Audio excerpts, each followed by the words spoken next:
This session we're not going to be discussing a principle per se, but we are going to touch on a subject that is very applicable within this series and that also highlights the importance of the principles and the series that we are doing. It's a very real part of most people's lives, and it's called the cycle. So we have, in many people that we've counseled, many people that we've come across, we've noticed this dynamic, which we will discuss in more detail. Psychology has obviously also recognized this and done studies on it, and they've called it bipolar disorder. So obviously there are various degrees of this. And just to start us off, I'm going to read just some of the symptoms that we see that form part of bipolar disorder, just so we can have a basis to start working from, and then we'll discuss more how this is applicable in this study. Right. So bipolar disorder consists of two phases, which he will discuss now, either hypomanic or manic stage, and then a depressive stage. So let me read out for us the symptoms of first the hypomanic or manic stage. So this includes abnormally upbeat, jumpy or wired, increased activity, energy or agitation, exaggerated sense of well-being and self-confidence, also known as euphoria, decreased need for sleep, unusual talkativeness, racing thoughts, distractibility, and poor decision making. For example, going on buying sprees or making foolish investments. And then some of the symptoms included in major depressive stages are obviously a depressed mood, such as feeling sad, empty, hopeless, or tearful. In children and teens, depressed mood can appear as irritability, marked loss of interest or feeling no pleasure in all or almost all activities, significant weight loss when not dieting, weight gain or decrease or increase in appetite, either insomnia or sleeping too much, either restlessness or slowed behavior, fatigue or loss of energy, feelings of worthlessness or excessive or inappropriate guilt, decreased ability to think or concentrate or indecisiveness, thinking about, planning or attempting suicide. It's very important to understand that the way that they formulated bipolar disorder is based on the worst case scenarios.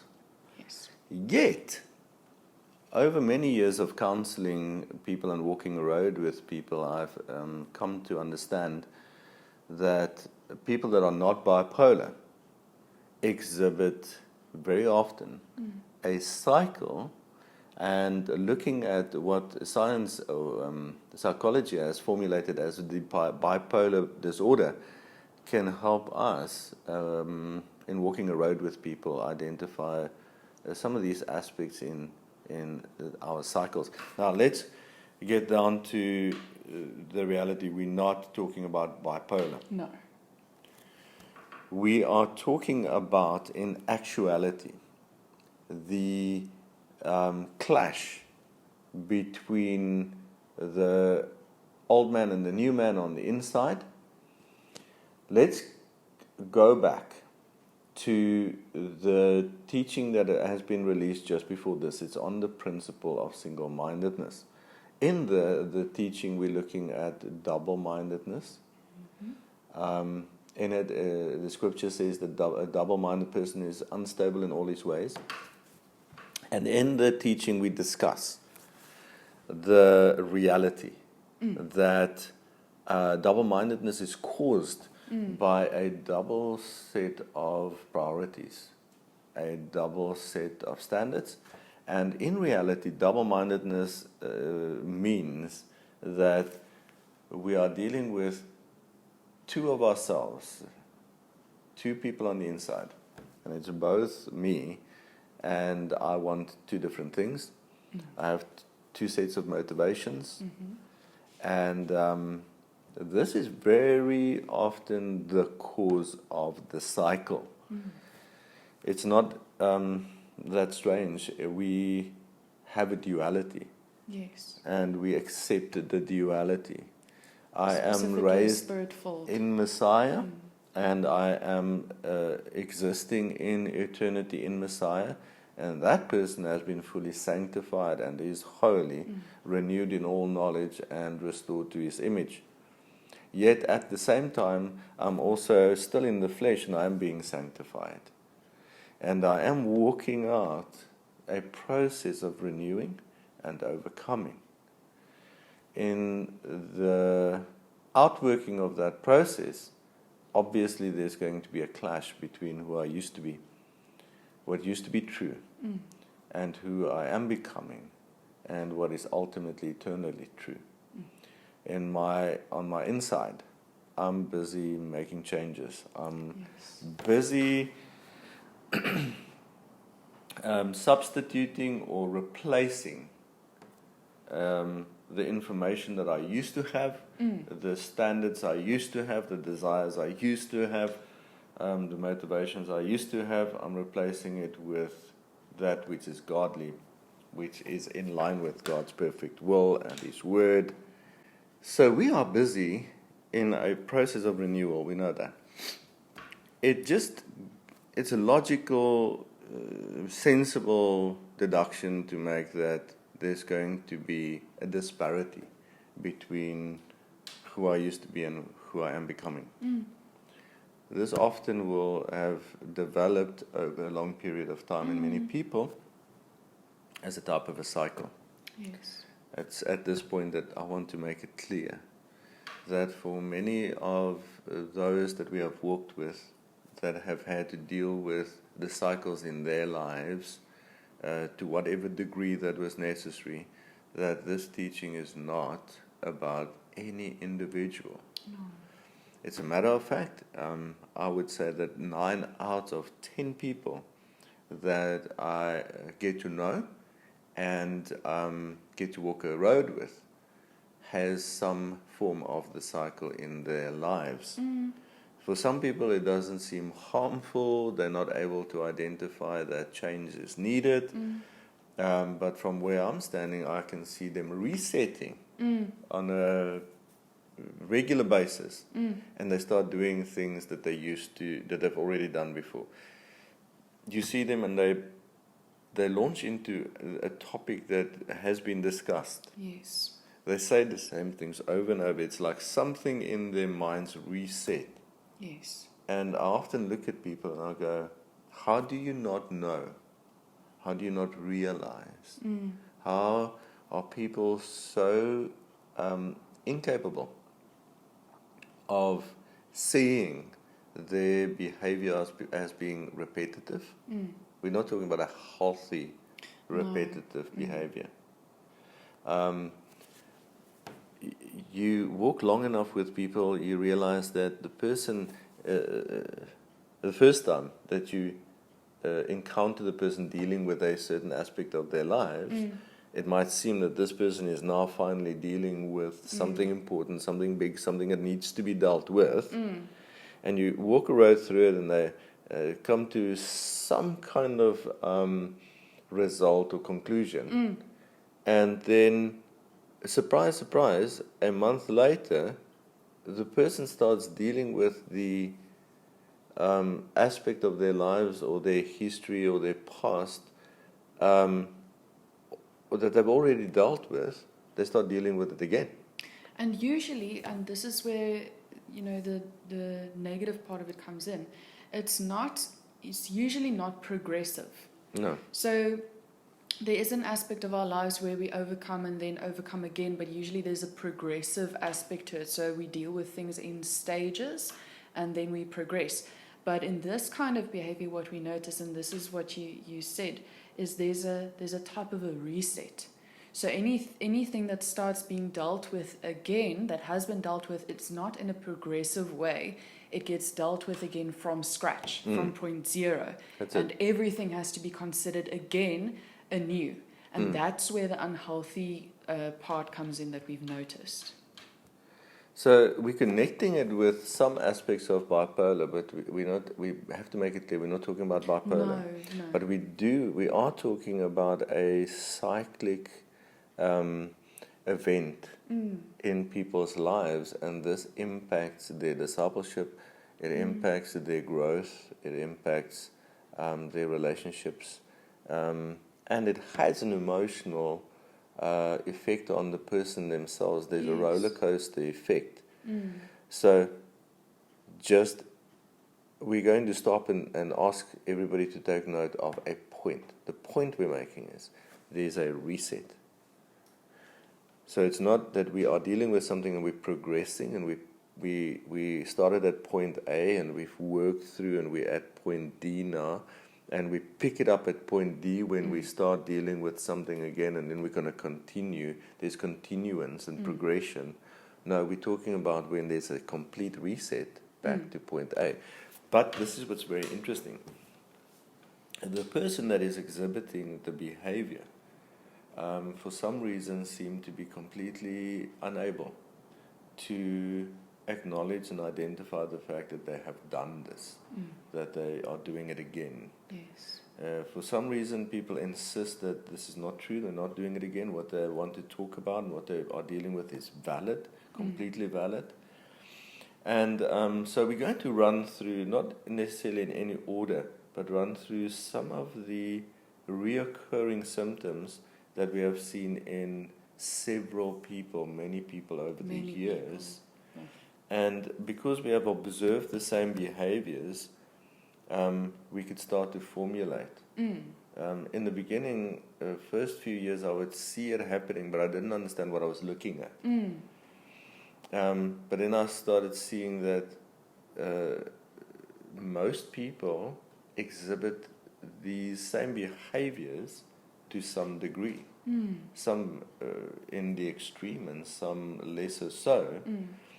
And then I could start formulating and saying, well, I can now start to measure a sickness in a person's life. If we see each other regularly enough, some people would repeat this behavior literally on a 2-week basis. Yeah. Some have a very tight cycle, some has a very longer cycle. Yes. Yeah. Yes. It seems that most people with a intense cycle, repetitive cycle, has a 3-week to 4-week reset on the cycle. And it looks like this. Something like this. A mild form of the cycle could have a very even curve. But then you have people that have a cycle like this. Now this is manic or hypomanic, and then depressive. And there's a very steep manic cycle or stage where they become hyperactive. This is not always positive. This doesn't always mean happy or feeling good. This is just energetic, jittery, thoughts are racing, they tend to speak fast, they're intense, they need to deal with everything at the same time and do everything at the same time. And inevitably, this reaches a kind of a high point, and normally there's anger, frustration, irritability, disappointment that manifests at this point. Now, I've seen in the past where people will have unreasonable anger outbreaks, experience unreasonable irritation, frustration at this point, where because they, for some reason, have so much that they want to deal with at the same time, obviously it leads to frustration. And this is what happens. People very commonly feel that they're not being heard and they're not being understood. This is a point to take note of. very commonly, the person that's having the cycle are communicating certain needs, thoughts, inspirations with the people around them, and they always feel like people don't understand what they're saying. To the people around them, their emotions and actions are not balanced, and that's why it seems that people don't understand them. And whenever anybody tries to correct them, they become frustrated because they don't want to be corrected, because they are correct, they are right, they know what they're talking about, and they know what they're doing. This is something to take note of. There is an aspect sometimes in life when people really don't hear us and really don't understand what we're saying. But if we've been communicating the same thing to otherwise trustworthy friends or family members, and we're always feeling like they're just not hearing us, they're not understanding us, then this would be a marker, this would be a red light, a red flag. I think something just to add here is something that I've also noticed is along with the not feeling heard and dealing with things again from scratch, there's usually an observance from the person that the issue that they wanted to deal with the previous time hasn't been dealt with the way that they wanted it to be dealt with. And there's various reasons for that. So the reason they are dealing with it again, or again, people don't feel like they're hearing them. Usually those two go hand in hand. So I'm dealing with this thing again because no one ever hears me, or I'm dealing with this thing again because you don't seem to understand. So there's that dynamic. And then automatically there's a dynamic that can be identified where the person that wants to deal with something again, or discuss something again, or say what they want to say again, they are experiencing something very real. Yes. The other people around them are looking at them and going, but we've spoken about this, decisions was made, agreements was made, and everybody else thought that we have moved on from that point, and now we just have to implement what was decided upon. This person that is in the cycle, as far as they're concerned, no decisions have been made. Hasn't been dealt with. They have reset back to a certain point, and they are going to deal with all of this again.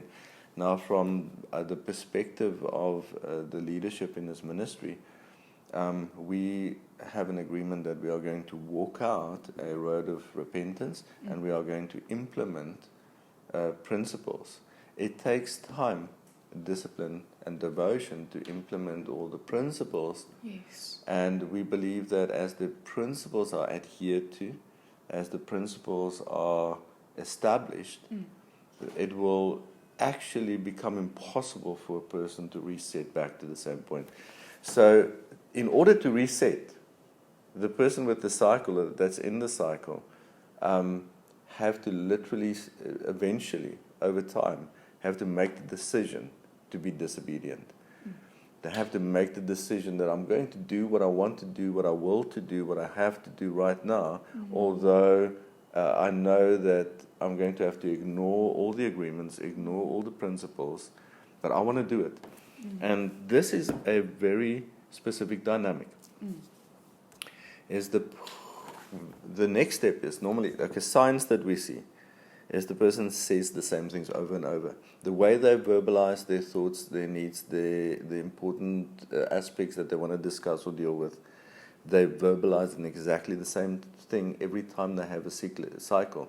And usually it's even the same wording. The wording, everything is So it's not just that exact. the ideal concept repeats. Usually, actually, the wording repeats. The way it's expressed repeats. So we want to encourage everybody out there, when somebody starts to bring your attention to the fact that you're saying this again, you're doing this again, don't keep yourself from going into the mindset, well, you didn't hear me the previous time. Stop and go, is this actually somebody telling me that I'm exhibiting behavior that is enough of a concern that they're saying, why are we talking about this again? Why are you saying this again? Why are you doing this again?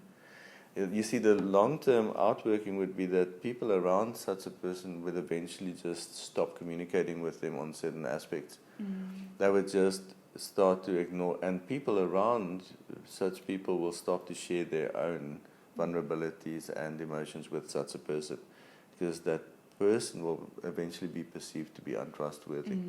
Now, this, by taking note and identifying that this might be true for me, I can start to, as a person that has any intensity level of the cycle, I can start to save myself from a lot of pain and confusion and Because frustration. usually it's the person themselves that experiences the most pain. That's right. But they can cause a lot of Yes. disorder and chaos in the lives of people around them. And when they have moved through this particular part of the cycle, they very commonly expect everybody else to just be normal. Why are you still upset? Why are you avoiding me? Why don't you want to do things with me? The fact is that there was a behavior pattern that's harmful. Now, let's run, this is important to pay attention. The person with an intense cycle will 100% of the time, guaranteed, initially when somebody tries to point out that there's a cycle, they will deny the fact that there's a cycle. So, one of the symptoms, one of the warning signs is when somebody tries to tell you that you have a cycle, a repetitive behavior, a negative, harmful, intense behavior. When you deny, when you catch yourself saying, no, I don't, what I'm doing is reasonable, this would be a good point, a good time to make a note and go, is this possibly the telltale sign that I'm just denying something that's very real? Now let's link it back to the other principles. Double-mindedness is when we cannot come to a conclusion or solution or decision because we don't want to give up on something that is weighing in on what is right and true and healthy. Double-mindedness is, I want to do the right thing, but there's something else that I also want to do, and I'm just not going to give up on it. That's what double-mindedness is. Okay, now, firstly, denying the fact that I'm doing it again is a telltale sign that I'm doing it again. Then, catching yourself that you are having the same thought patterns over and over and over again, and you're getting worked up because you need to be heard. People don't hear you, people don't understand you. This is probably a sign that you have already gone into your cycle. And usually there's also this sense of, along with the repetitive thought patterns, there's usually an emotional high that kind of builds up, and then it usually comes out in the feeling of, I have to deal with this right now. It cannot wait a second longer, and someone has to sit and deal with this thing with me because it has to happen immediately. There's usually that. So obviously it's been building up, and then it comes out in it has to be dealt with now in its full capacity. So couples that watch this will normally be able to identify this. Couples can stay in these cycles together for years, and they can have the same arguments, same discussions, and then all of a sudden, either the husband or the wife has to deal with this now, something that has to be done now again, and the other partner is going, well, we've done this. I'm not discussing this with you because it's not going to lead anywhere. When that happens, take note that the other person is telling you, we have done this before. Very important. This the telltale signs. If we are honest with ourselves, we can start to identify that we need some intervention, that we need some counsel, and we need some help. Now, denying the fact that there is an issue, there's something wrong in your behavior, denying the fact that there's a cycle. or trying to misrepresent the cycle. This is the next step. Yes. Everybody does the same thing. Now that I have to face the fact that there's a cycle, I'm just going to try and mask and downplay and actually deceive. There's an aspect of deception that comes in very often. Now, this is another telltale sign. People that has intense cycles has a tendency to manipulate. They have to manipulate situations. They'll change the wording of a conversation that was had just slightly to suit. They want things to be the way that they wanted it to be. I don't think people even realize that they're doing it. No, it's usually unintentional. But there's a manipulation that goes with this. Now, what normally happens is now, because the person are forced into a corner, forced to acknowledge that there is a cycle, they can start to try and dress the cycle up, present it as something else. Listen to the people that you trust that are trying to help you. If you cannot trust the people that are helping you, find somebody that you can trust and trust them. But to try and take control over the help that you're being offered is one of the signs of the cycle. Okay, so, and this is where people that veer closer to the bipolar spectrum, they tend to want to take control of their own treatment. You help me, but I'm going to tell you how to help you. And this doesn't make sense. It's like doing an open heart surgery on yourself. Now we're going to talk about some very common symptoms and signs that we see that from the outside, the normal observer would not necessarily think that these behaviors are that serious. And yet it is telltale signs that we are looking at. All of a sudden, the person is no longer happy with everyday responsibilities.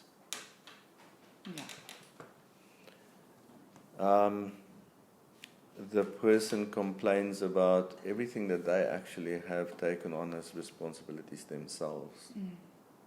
And they are looking for other people to blame. They're looking for other people to take over their responsibilities or take responsibility for their lives, their decisions, and what's happening around them. This is a common sign. Another sign of this is that the person starts to blame other people for some aspects of their own lives. They're not happy with what the people around them are doing. Everybody is not doing the right thing and not doing it the way they should. And that's that aspect where we can see what everybody else is doing wrong. When it's actually just my own responsibility to deal with certain things. Yes. Okay, so people can start misrepresenting what other people have said. Yes. That's very common. So, manipulation, denial, and then justification, justifying one's own actions.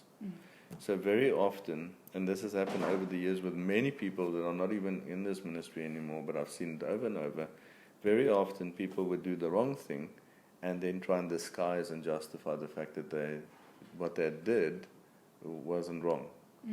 And the person with the cycle, the moment they actually start dealing with the cycle, 1 month later they are convinced that they've overcome, they're healed, they've got it under control, don't worry about it again, we don't have to discuss it again, it's all over. And then they will pretend as if it didn't happen again and it's not happening anymore, when everybody else around them can see that it's still exactly the same, nothing has changed.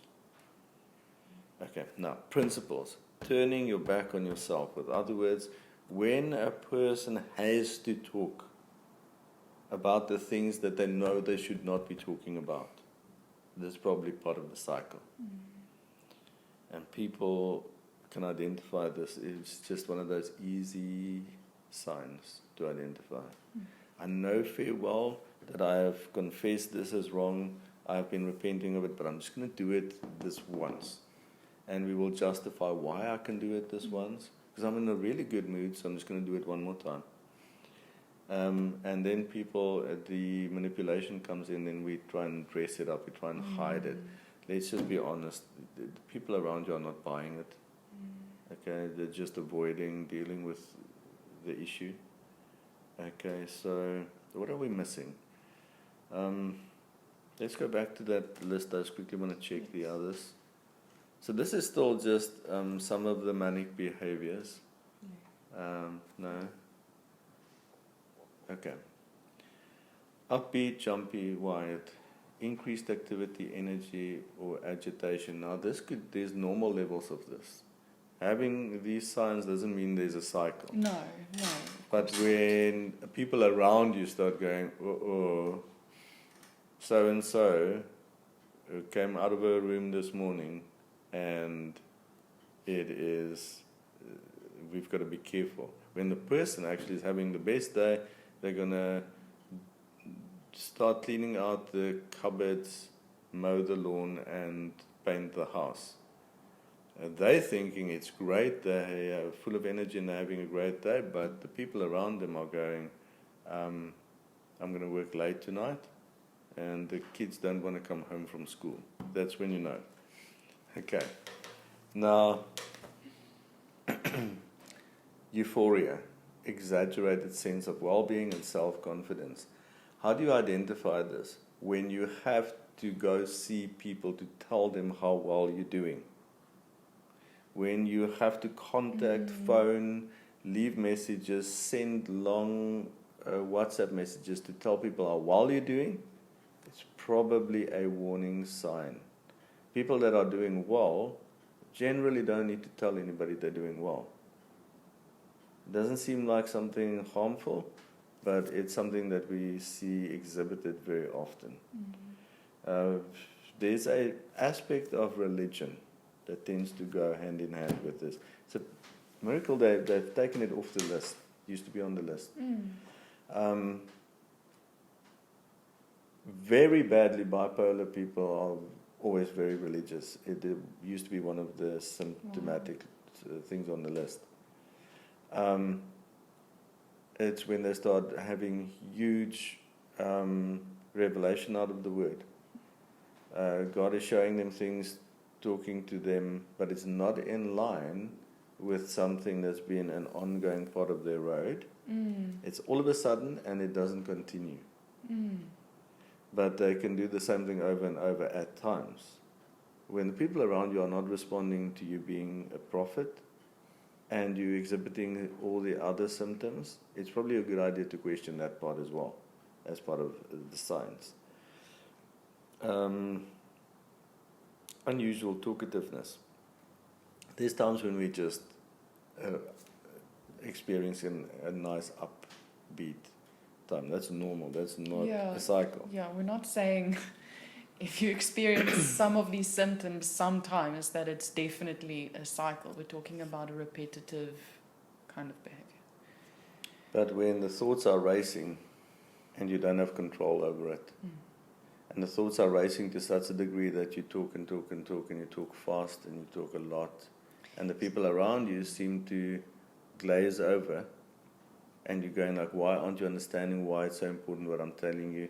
It's a good idea to stop, and if you can stop and listen to other people, then you're okay. If you can't stop, it's a warning sign. Usually there's also a jump between subjects. So it's the racing thoughts, the upbeatiness. Usually there's a sense of no focus. So there's no focal point. And so one of the telltale signs would be with the excessive talkativeness or the, a lot of discussion, there's usually a jump in topics as well because there's a lack of focus. There's another type of the cycle, I think, the ones that have a more even curve.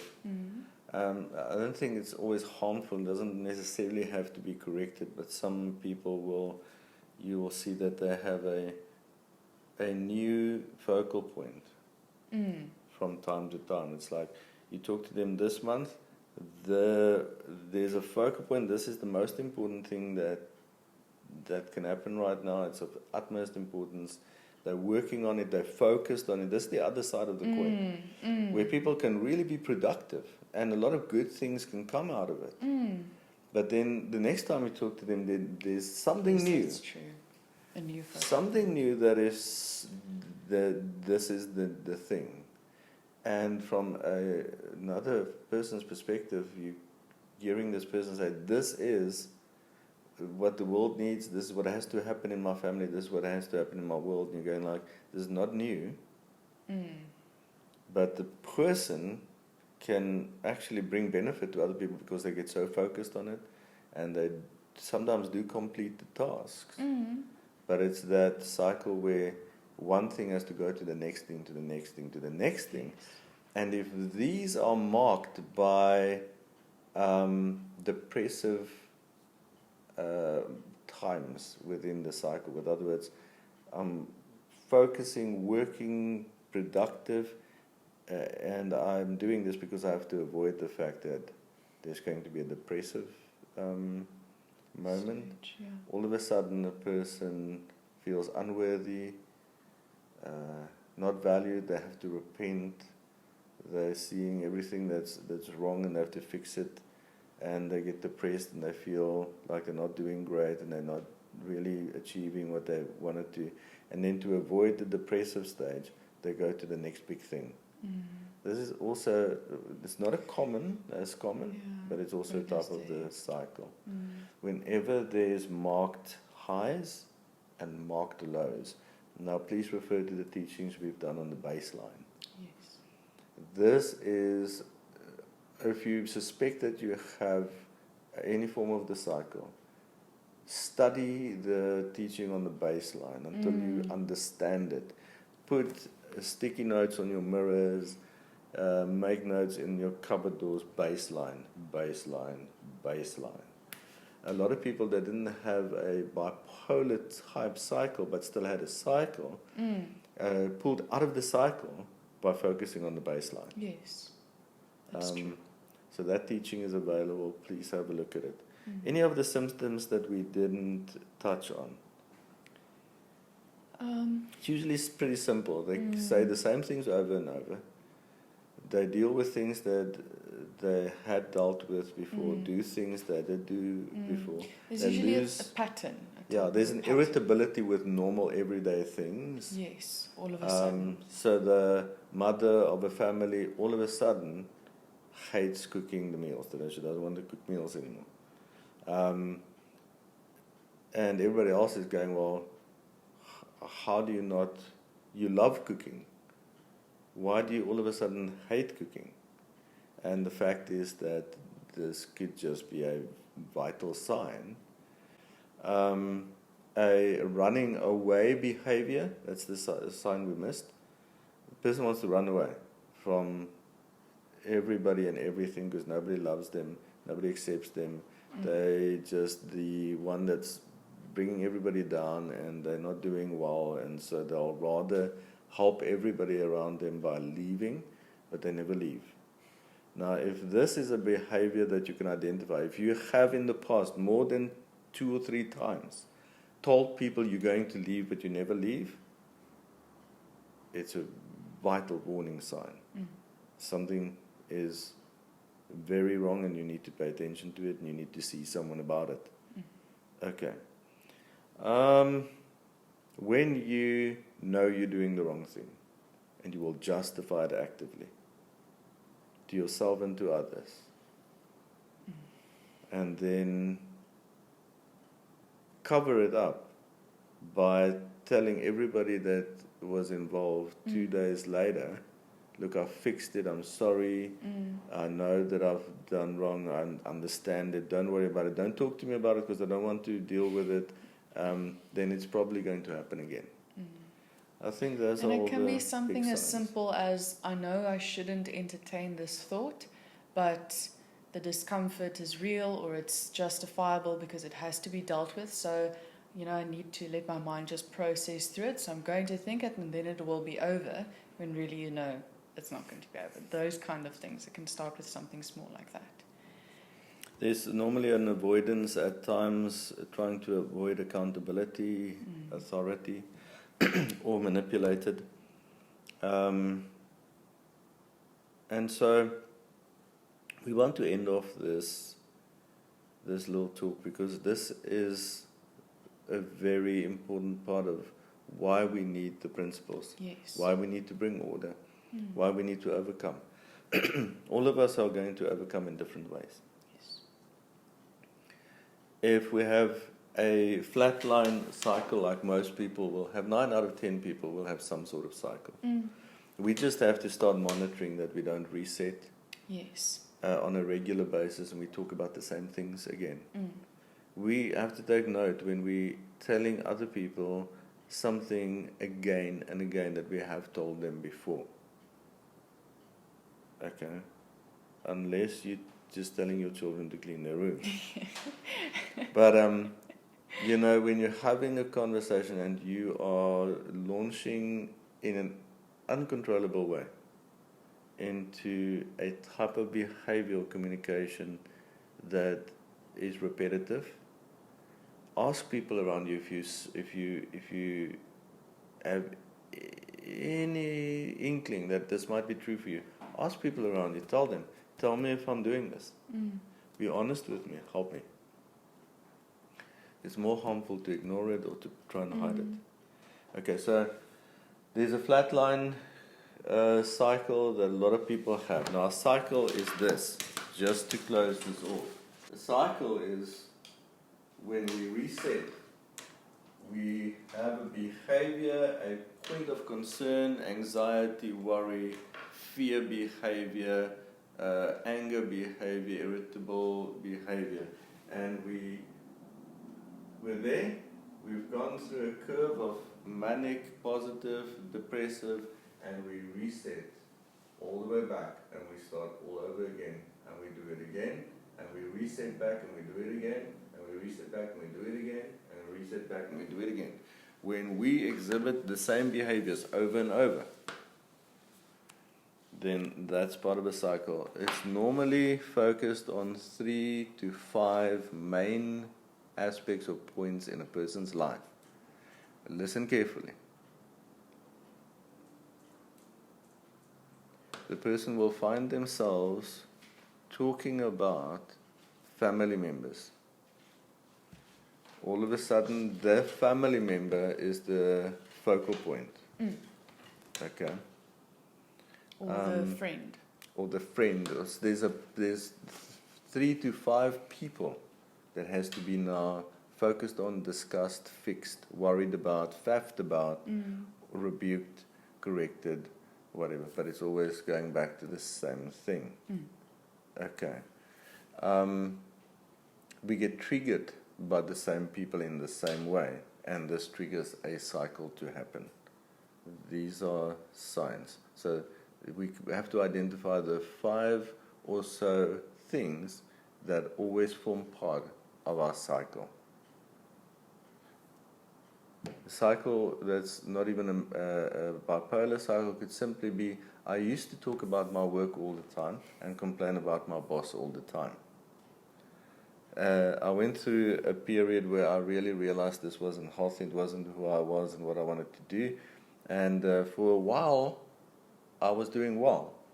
Now, all of a sudden, I realized that I'm focused in an unhealthy way on my job again.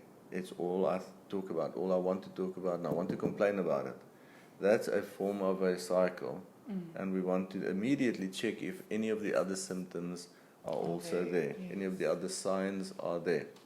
Okay. When we have to do things in an uncontrollable way, we're not talking about when we're inspired by God or moved by God. When you have to do the same thing again. Talk about the same thing again. So it's actually quite simple to identify.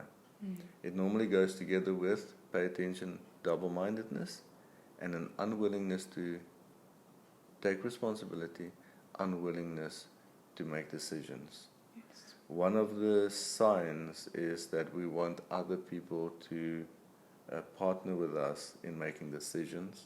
We want other people to deal with our things and take responsibility for our lives. Yes. This is a very vital part of the cycle. I think that's enough. Do you want to maybe just bring in the principles in terms of renewing the mind? We just have to reiterate that no matter if it's a very severe cycle or a less severe cycle, this is a normal part of us overcoming and gaining authority over the flesh, the old man, and growing into the soundness and the health, the Yes. wisdom of the new man. And there's this clash, this combustion. What's combustion? It's when you have one stable element and you mix another stable element with that, and the two stable elements become volatile and explode. Now we do that with different parts of our lives. When we have to go get an element from the past that has nothing to do with my life today, and I have to mix it with all the pressure and anxiety that I have today, and now we explode. There's another part to this where some of us has been under pressure, and we have like a elastic band, and that elastic band cannot be relaxed. We do not do well when the pressure or anxiety isn't there, and so we will go find some historic aspect of our lives just to increase the reason for worrying, the reason for fear. We'll go find external things that's got nothing to do with now or today, and we're actually never going to finish with it or deal with it. We're just going to indulge with it. I think anybody that has more questions, talk to us about it. The reason we're putting this in there is so that if you can identify, you notice that some of these things are there, it's happening, then start making notes, start taking note, be honest with yourself, start formulating the fact that maybe I reset. If I'm resetting, I'm not moving forward. And this is where, for instance, we did formulation, where something like formulation becomes so important, because if we can keep a record of what we're dealing with, what we feel, how we, progress and all of that, and keep a record of it, then obviously after a while it becomes easier. If this is a reality to any variation in our lives, then this would become noticeable. So this is one of the areas where formulation really is very helpful. Maybe also worth noting for newer believers and others that might watch this. I don't think it's a big issue for those that's been walking a discipleship road when there's avoidance behaviors. You have to justify going out with the work colleagues that are non-believers. Why is the avoidance cycle there? And in worst case scenarios, there's addictive behavior, self-medicating, drinking too much, and hopefully not using drugs, but that could happen. So oftentimes it's linked to a cycle. I mean, it could just be that there's an addictive behavior, but we want to watch out for a combination of these things. I think that's more or less it. If you have work colleagues, family members, people that come on your road that are exhibiting these, the reason that we have recorded this is give it to them to watch and see what their responses are. A person that are very clearly exhibiting these symptoms and fervently denies that it exists in their lives, that's probably going to point to a severe case. Again, this is not focused on anybody in particular. No. This is something that I've been working on for 15 years.